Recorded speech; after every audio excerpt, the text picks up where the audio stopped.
Dictation संकलन 89 और 90, speed 100 शब्द प्रति मिनट। स्टार्ट।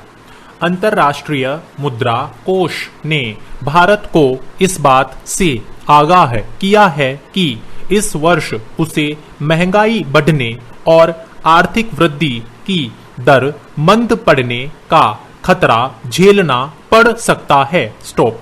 इस संगठन का सुझाव है कि इस वृद्धि की दर को तेज करने के लिए भारत को जोर देना चाहिए, अपने वर्तमान आर्थिक सुधार कार्यक्रमों पर और जोर देना चाहिए। स्टॉप। आज यहाँ विश्व बैंक और मुद्रा कोष की ग्रीष्मकालीन वार्षिक बैठक के ठीक पहले मुद्रा कोष ने विश्व आर्थिक परिदृश्य शीर्षक से जारी वार्षिक रिपोर्ट में कहा गया है कि भारत को उच्च विकास दर प्राप्त करने के लिए, व्यापार को बढ़ाने के लिए और उदार बनाने के लिए, घरेलू माल के बाजार में सुधार करने के लिए, औद्योगिक क्षेत्र में सुधार कार्यक्रम को आगे बढ़ाना होगा। Stop para.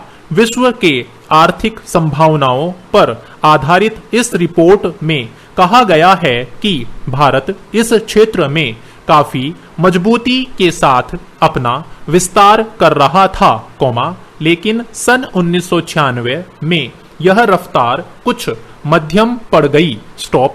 इस कारण साथ ही साथ मुद्रास्फीति भी थम गई। स्टॉप। यह नीतियों के साथ साथ एशिया के अन्य देशों की तरह निर्यात वृद्धि की दर के कम करने का नतीजा रहा है। स्टॉप। इस रिपोर्ट में वर्ष 1997 की संभावनाओं के बारे में यह कहा गया है कि 1996 के मध्य में मौद्रिक नीति में दी गई ढील के सहारे कुछ मध्यम गति के साथ साथ ही सही आर्थिक वृद्धि होती रहेगी।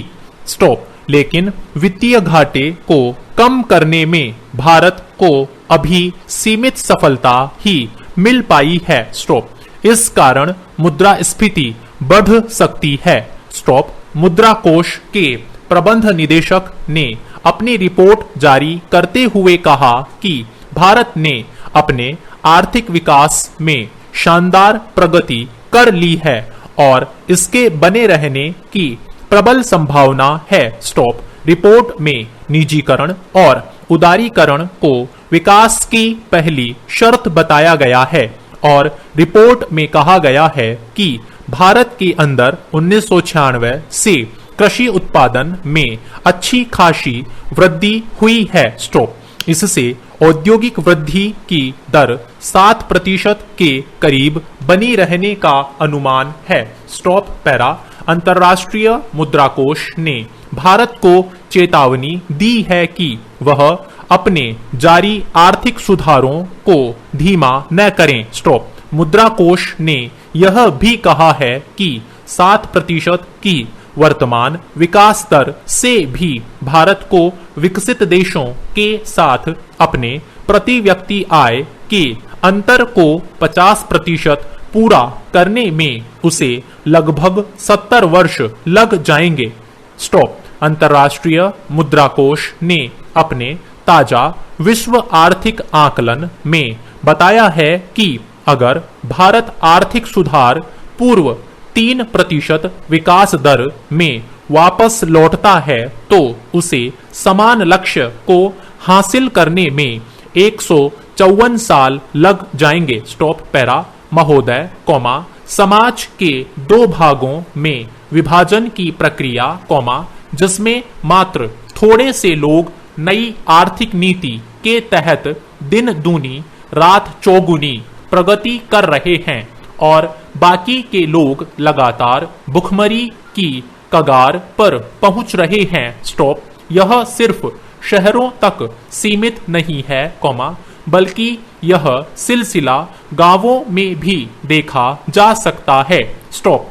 आज विश्व में जहां कुछ विकासशील देश नए औद्योगिक देशों का रूप धारण कर रहे हैं, वहीं भारत जैसे कुछ देश नए कृषिरत देश का रूप अपना रहे हैं। स्टॉप। इस नए कृषिरत देशों का मुख्य काम यही रहा है कि विकसित देशों को सजावट के लिए फल फूल और दुर्लभ कृषि उत्पादन निर्यात कर उन देशों से खाद्यान्न आयात करना। स्टॉप। नई आर्थिक नीति के तहत अंतर्राष्ट्रीय व्यापार के संभव हो सकने के लिए यह जरूरी है कि कृषि भूमि के इस्तेमाल किए जाने का तरीका ही बदल दिया जाए, क्योंकि खेती किस चीज की होगी यह बात भूस्वामी की हैसियत से तय की जानी चाहिए। स्टॉप। इसलिए यह जरूरी है कि बदलते उत्पादन को संभव बनाने के लिए जमीन स्वामित्व में बदलाव लाया जाए। स्टॉप। कृषि के लिए जरूरी सामान दिए जाने वाले अनुदान में कमी, भूस्वामित्व की सीमा का अंत और निजी पूंजी को खेती का स्वामित्व दिया जाना कुछ ऐसे कदम हैं, जिनके जरिए भूस्वामित्व में बदलाव लाया जा रहा है। स्टॉप। पैरा। मेरठ जिले में जमीन की बिक्री पर किए गए एक छोटे से अध्ययन से पता चलता है कि स्वामित्व इस प्रकार से बदल रहा है कि जिससे निर्यात के लिए उत्पादन सुनिश्चित किया जा सके। स्टॉप। इस अध्ययन के अनुसार मेरठ में सीमांत और मध्यम किसानों की संख्या तो कम हो गई है, पर छोटे बड़े दोनों ही तबकों के किसानों की संख्या बढ़ गई है।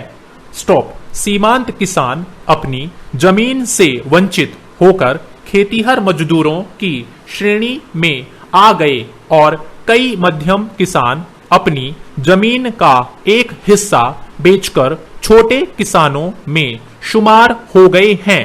स्टॉप। पैरा।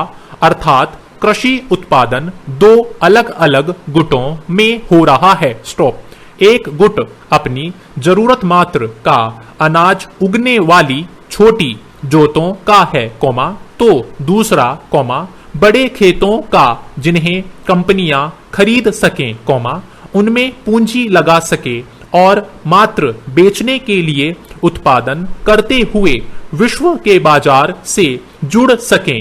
स्टॉप। संक्षेप में यह कहा जा सकता है कि 90 के दशक में उभरता भारत, जिसे अंततः नींद से जगाया हुआ शक्तिशाली हाथी कहा जा रहा है, देश के अधिकतर लोगों के हितों का प्रतिनिधित्व नहीं करता है। स्टॉप।